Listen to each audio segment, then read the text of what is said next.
Genesis 26. Now there was a famine in the land, besides the previous famine that had occurred in the days of Abraham. So Isaac went to Gerar, to Abimelech, king of the Philistines. And the Lord appeared to him and said, Do not go down to Egypt. Stay in the land of which I shall tell you. Sojourn in this land, and I will be with you and bless you. For you are to do you for to you and to your descendants I will give all of these lands, and I will establish the oath which I swore to your father Abraham. And I will multiply your descendants as the stars of the heavens, and will give your descendants all these lands. And by your descendants all the nations of the earth shall be blessed, because Abraham obeyed me and kept my charge, my commandments, my statutes, and my laws. So Isaac lived in Gerar. When the men of the place asked about his wife, he said, She's my sister, for he was afraid to say, my wife, thinking the men of the place might kill me on account of Rebekah, for she is beautiful. And it came about, when he had been there a long time, that Abimelech, king of the Philistines, looked out through a window and saw, and behold, Isaac was caressing his wife Rebekah. Then Abimelech called Isaac and said, Behold, certainly she is your wife. How then did you say she is my sister? And Isaac said to him, Because I said, lest I die on account of her. And Abimelech said, What is this that you have done to us?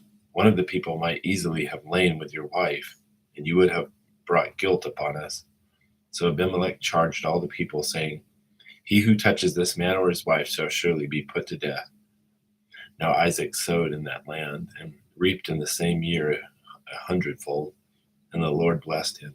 And the man became rich and continued to grow richer until he became very wealthy, for he had possessions of flocks and herds and a great household, so that the Philistines envied him. Now all the wells which his father's servants had dug in the days of Abraham his father, the Philistines stopped up by filling them with earth. Then Abimelech said to Isaac, Go away from us, for you are too powerful for us. And Isaac departed from there, and camped in the valley of Gerar, and settled there.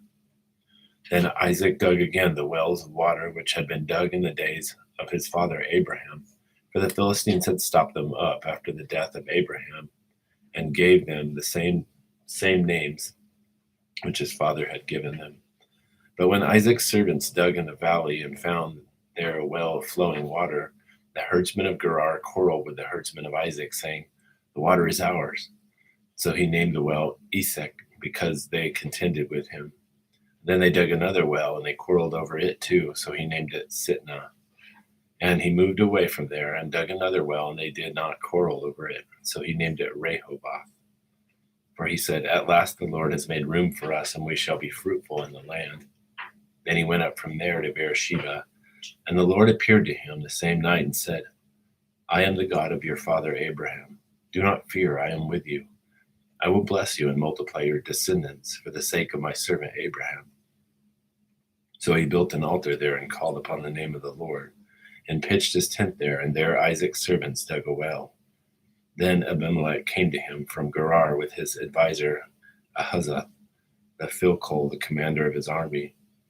And Isaac said to them, Why have you come to me, since you hate me and have sent me away from you? And they said, We see plainly that the Lord has been with you. So he said, Let there now be an oath between us, even between you and us, and let us make a covenant with you, that you will do us no harm, just as we have not touched you, and have done to you nothing but good, and have sent you away in peace. You are now the blessed of the Lord. And then he made them a feast, and they ate and drank. And in the morning they arose early and exchanged oaths, and Isaac sent them away, and they departed from him in peace. Now it came about on the same day that Isaac's servants came in and told him about the well which they had dug, and said to him, We have found water. So he called it Sheba. Therefore the name of the city is Beersheba to this day. And when Esau was 40 years old, he married Judith, the daughter of Beeri the Hittite, and Basemath, the daughter of Elon the Hittite. And they brought grief to Isaac and Rebekah.